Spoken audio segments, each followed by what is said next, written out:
Hi, this is Tim of the 1916 Company. Welcome and thanks for logging on. If you love these watches, everything is for sale.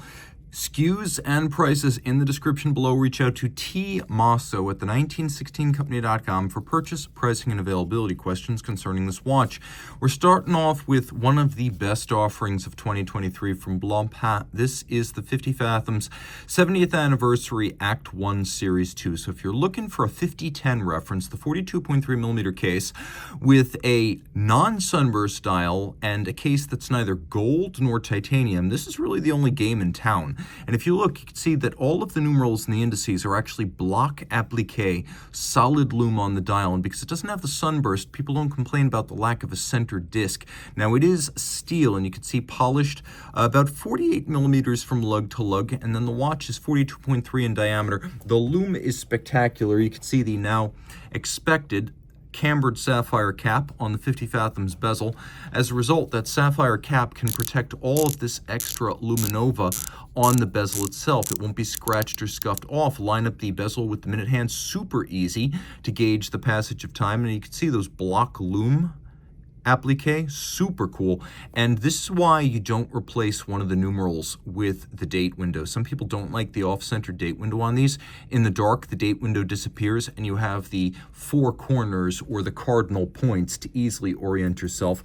A really great watch with a recycled fishing net strap, so every little bit counts, right? You can see on my wrist, it wears bigger than it normally would because of the unconventional strap, that you can easily put it on a conventional one. And it wears beautifully. It's a little bit thick at about 17 millimeters with the strap, but it's about 3 millimeters thinner than that when you put it on a conventional strap that's not underslung. This is probably my favorite watch that I'm going to show you today, with one potential exception. 300-meter water resistance, though you can't really see the case back. It is a display case back. 5-day power reserve, 6-position adjusted, free sprung, anti-magnetic, stop second, quick set date, automatic. It's the caliber 13-15, 3 barrels, and a unique vintage-styled 70th anniversary rotor, only on these 70th anniversary watches, and that's designed to look like the rotor on the original 1950s 50 Fathoms. You can see the quality is self-evident with hex screws and bars used to retain the strap, no spring bars there, and an excellent 120-click action to the bezel. Okay, a little bit of visual fireworks now in the form of a Jaeger-LeCoultre Duometre, a Chronographe. Now, the Chronographe is the fun version of the Duometre, at least as I see it, because as much as I like the UTT and the Quantième Lunaire, I do love the Chrono because I owned one. So this is the rose gold solid dial, not something you see too often, as most of these were made with cutaway dials. And those do pander to the middle of the middle, but most enthusiasts who are fans of Jaeger-LeCoultre and the Duometre and really dedicated to them prefer the solid dials. I would say the surprise and delight element of having the cutaways is somewhat marginalized by the fact that skeletonized dials and partially skeletonized dials have a mixed reputation these days. So here we have a solid dial, and you can see it's got this lovely gray granular surfacing. We have chronograph functions here where we have chronograph hours, chronograph tens of minutes, and then a disc with the individual minutes. We have chronograph seconds here, and then we have chronograph sixths of a second. Note we have running center seconds in gold, and then the chronograph seconds. So the Duometre Chronographe is a lovely chrono that has a Longa-like presence. And as you can see, it has step lugs. It has sort of a cylindrical case. Note the welded lug profiles, very laborious, slow-going case making. 2 power reserve indicators, each one 50 hours, manual wind, and you can see how you can have these seconds hands operating 180 degrees apart. It does feature a stop seconds function. Caliber 380 is full of surprises. Turn it all over. I mentioned it's like a Longa, more so on the back where you can see all of the bridges and plates are German silver. And then we have an element of fine finish. This was a better finished movement than anything else JLC was selling under $100,000 when it came out in 2007. Free sprung, 3 hertz beat rate. You can see the column wheel. And then we have 2 different barrels, like a Grande Sonnerie, which is a system that has a separate train for chiming. Here we have a separate train for the chronograph. So this is the only chronograph of which I'm aware that allows you to activate the chrono without losing any power reserve or balance amplitude. Now, there may be other chronographs that use two completely independent drivetrains and barrels that could say the same, but this is the only way to do it, to truly have two different power sources and two different drivetrains. The only thing that links them together is the oscillator. You have two separate drivetrains, two separate power sources, and you can see how you wind the crown in opposite directions. One barrel ratchets while the other winds. As a result, when you double the power demand for the chronograph, you also double the power supply. A really cool watch. Big at 42 millimeters, but not so huge that I couldn't wear it. My white gold model was the same size as this. I owned it for 4 years. I absolutely adored it. It was the most accurate mechanical watch I ever owned. The Duometre, a chronograph. That's one fine chrono. All right, something a little bit thinner at about 10.8 millimeters thick and 40 in diameter. This is a 2024 update to the 2023 Ingenieur Automatic 40. So the difference for 2024 was the addition of a blue dial. It's still a 100-meter water-resistant, 80,000 ampere per meter anti-magnetic case that brings IWC Ingenieur design back to the 1970s and the Jaeger-LeCoultre reference 1832. Jumbo Ingenieur or Ingenieur SL. Now this watch right here features a 5-day automatic movement on the inside, hacking, quick set, and then around back you can see the 100-meter advertisement. There's a soft iron cage around the movement to shield it against magnetism. A very robust, solid, nicely executed bracelet. You can see quite a few removable links. Twin trigger release, you can see how that works right there. It's an easy watch to wear, super flat, flush, comfortable. It's almost got a little bit of the quality of a dress watch in that it is very compact and will easily slide underneath the cuff. I could actually recommend this for a wrist as small as 15 centimeters circumference. Once more, my wrist is 16 for those who may not be used to seeing my wrist. Perhaps you're new to these reviews or you're new to the channel. There is lume and no shortage of it, so it's a well-loomed watch. And yes, the screws on the bezel are functional. They hold the bezel together on the case, so they actually have a functional purpose. They're not just ornamental. Okay. We got two in steel, about as different as they come. In 2020, Omega redesigned its Constellation model, and this is the core Constellation, not the Globemaster. This is the Griffin Claw Connie, sometimes known as the Manhattan. I need better nails here. So you can see what really changed is that for the first time since the Double Eagles in the early 2000s, we've got a very sporty take on the Connie. Now, the Griffin Claw, or the Manhattan design, came out in 1982 and became one of the best-selling watches in the world due to its popularity in Asia, but it didn't always translate into popularity in Western markets, and this watch is an attempt to bridge the gap between those worlds. So you have a steel case, you have a ceramic bezel, and then you have fired enamel infills for the numerals on the bezel. The dial is polished ceramic. Then we have blued applique indices, Omega marquee and logo, and then we've got the hands. The watch features solid amount of lume on the hands and a reasonable presence at 41 millimeters. It's 48.8 from lug to lug. It's easy to wear because it's almost a lugless watch. You can see it's got a tonneau style case. This is why it's called the Griffin Claw. We have the Griffe, or the Griffin claws, or the brackets that frame the bezel on each side.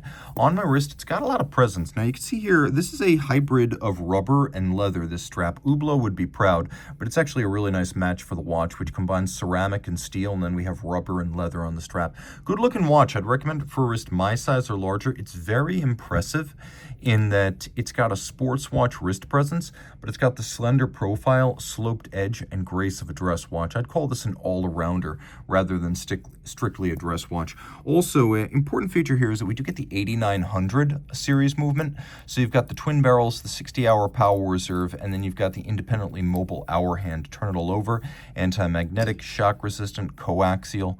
You can see it's a good-looking movement, and it's got those twin barrels for a nice flat torque plateau throughout the power reserve range for really isochronous timekeeping, and it is a master chronometer, virtually amagnetic. It meets the COSC standards but goes beyond, as it is a 6-position fully cased up watch test, so this is a distinguished chronometer. We also have an interesting piece that came out in 2021 from H. Moser & C. This is the Heritage Dual Time. So the Heritage collection is probably the lowest volume Moser series now that the Swiss Alp watch is gone. It's not for the people who want an Endeavor. It's not for the people who want a Pioneer or a Streamliner. It's for people who want more of a vintage look. And while some would describe this as a pilot's watch or an early pilot's watch, officially Moser says it's inspired by a field watch that the company made in the first third of the 20th century. So perhaps for pilots, but also for those who need a utilitarian watch on terra firma. Now, what sets it apart is the case design. It's a little bit like a wire lug Rodimir, and it's like an officer's watch in that it has the look of a pocket watch that's been converted to a wristwatch. We have these shallow coined flanks, and then we have a steel case with a vintage-style Moser crown, and then we have a kudu leather strap. It's kudu on the top, calfskin on the bottom, pin buckle, HMC 809 movement, bidirectional automatic winding in-house, 72-hour power reserve with dual time. You can see it's got a full balance bridge and a free sprung balance to make it more shock tolerant. The balance, the hairspring, and the escapement made in-house by Moser. On the dial side, you've actually got more block lume. If you saw what we had on the Blancpain, we have that here as well. It's called Globalite. It is a solid ceramic luminescent material. You can see how those numerals all have length, width, and height. They have volume. Now, the dial is a fume, so you can see it's a smoked fade. It starts as a burgundy sunburst metallic, and then lacquer is applied to fade to almost like a black cherry at the edge. You can see Moser, discreet about its branding because it feels that its brand is quite strong, design-wise, not necessarily the logo, so they make their logo almost invisible with clear lacquer. Now, an unusual feature here is that you move this, oops, I got a fruit fly buzzing around. You move this reference hour hand, not the local one. And on almost every other dual-time watch I've seen, the local hour hand is the one that's independently mobile and drives the date. So keep in mind, what you're looking at here is the time and the date in the place where you are not. So it's really designed more than anything to help you keep track of the day in the place where you are not, the time and the day. So for instance, if you're speaking to someone in East Asia, the day may be ahead of you, for example. So it's important to keep in mind via that secondary hand what you're looking at. The time at center with the primary hands is not the time that drives the date. A little bit unusual. I haven't really seen anything like that from other brands, but Moser wanted to be different. They usually are. It's about 46.5 from lug to lug, so it wears really easy. I think for a 42mm steel watch, this one wears quite compact. This is fantastic for those who want a bigger watch but still have a smaller wrist, because you can wear this on a wrist as small as 14 centimeters circumference. All right, so let's say you want the lightest possible sports watch. Well, there are some RMs that will take the cake, but among watches I've actually weighed on my scale here in the studio, the piece in my hand actually holds the record at 52.98 grams with an uncut strap. So this is the 2011 to 2014 aluminum cased, aluminum dial, aluminum movement FP Journe Line Sport Centigraphe Sport. So again, these were the first sports watches from Journe, bowing in 2011. The aluminum case was discontinued in mid-2014, making these highly sought after. They are freakishly light. And like I said, dial, movement, and case. We also have a feature that sets this apart from a standard Centigraphe, which is the presence of luminescent material on the dial, and that gives you quite a bit of legibility. In fact, the numerals in the hands still look Journe style. Okay, other thing important. Oh, did I just... Okay. I appear to have lost my light. Give me a moment, guys. I'll be right back. Okay, I'm back. The power block overheated. But another feature I wanted to mention, the fact that these dials are actually devoid of tachymetric scales. Let's face it, no one has the reaction time to time something going 36,000 kilometers per hour. But by opening the dials up, Journe gave himself an opportunity to use sapphires. So these sapphire dials allow you to see into the mechanism. So for the 50 hertz, 100 beat per second escapement that drives the foudroyant, you can now see it. And of course, this is the namesake of the watch, 1/100th of a second, Centigraphe. So this is a 1 second foudroyant, this is a 20-second dial, this is a 10-minute dial. And it is a lot of fun to play with. In fact, resetting it is a lovely little piece of theater. Out back, we have the movement caliber 1506, 34 millimeters in diameter, made of aluminum. It was the subject of 2 patents, one for this rocker system, the other for a barrel that drives the chronograph off the barrel arbor, and then the time off the toothed edge of the barrel. I mentioned with the Duometre that you'll lose amplitude or power reserve with various chronograph solutions. So Journe was content to lose power reserve but not amplitude by creating 2 independent drivetrains for the time-telling functions, and going from an 80-hour power reserve with the chronograph off to 24 with the chronograph on, but not losing amplitude. And that's okay, because the largest scale on the dial is 10 minutes. It's a free-sprung 3 Hz primary escapement. Remember, the high-speed escapement is 50 Hz, 100 beats per second. 50 joules, beautifully executed, and a really cool combination of aluminum case, movement, and dial. And again, 52.98 grams. Until you cut the strap, then it's going to be a lot less. For those of us in the old colonies, this is 2 ounces. Actually, considerably less than 2 ounces. I always like to include one value proposition here, and from Breitling, we have the Superocean 42. Now, this is based off of historic Superocean watches such as the Slow Chronograph 2005. But this is a modern 42mm steel chronometer certified Superocean dive watch. It's got a very crisp 120-click unidirectional bezel, ceramic bezel insert, chronometer certified Breitling caliber 17, which is a Sellita SW200, and so automatic stop seconds, 4 Hz beat rate, 26 joules, 38-hour power reserve, 5-position adjustment, and it is a chronometer. And you can see the watch is quite slender in profile, and then we've got this lovely slider inside the clasp that's a lot like Rolex Glide Lock, in that it does give you enough extension to use as a dive extension, but also gives you the ability to fine-tune the fit with a lot of small increments. We'll throw it on the wrist. Easy watch to wear. Very comfortable, and one of the flattest dive watches you're going to encounter. You can see how that just sits super flush with the wrist and easily slides under a cuff. Let's turn the light. Actually, I'm a little bit reluctant to turn the lights off here, but hopefully they come back on this time. There we go. No shortage there. 12.8 millimeters thick. Finally, one of my favorite watches of all time, and in my opinion, the reason why you need to consider the Terry Stern era to be, for the most part, a great success. Because not everyone likes the Cubitus, and every once in a while he'll issue some design that the purists think is horrific, and of course the 5811, the 5711, and every Nautilus have sort of monopolized the Gen Pop mindshare. But with watches like the 5236, Terry Stern is on a roll, and I gotta be honest, in the footsteps of another Patek that I love, the 5235, just ignore what you don't like from Patek and pick your favorites because their collection is so broad. Now, this is a bigger watch than the 5235. That watch is also an annual calendar and a regulator, whereas this is a perpetual calendar and it's got a more conventional dial. It is a bigger case, still inspired by the historic 3448 and 3450 perpetual calendars. It has that sort of cylindrical case profile, angular bezel, and then these sharp jutting chiseled lug profiles.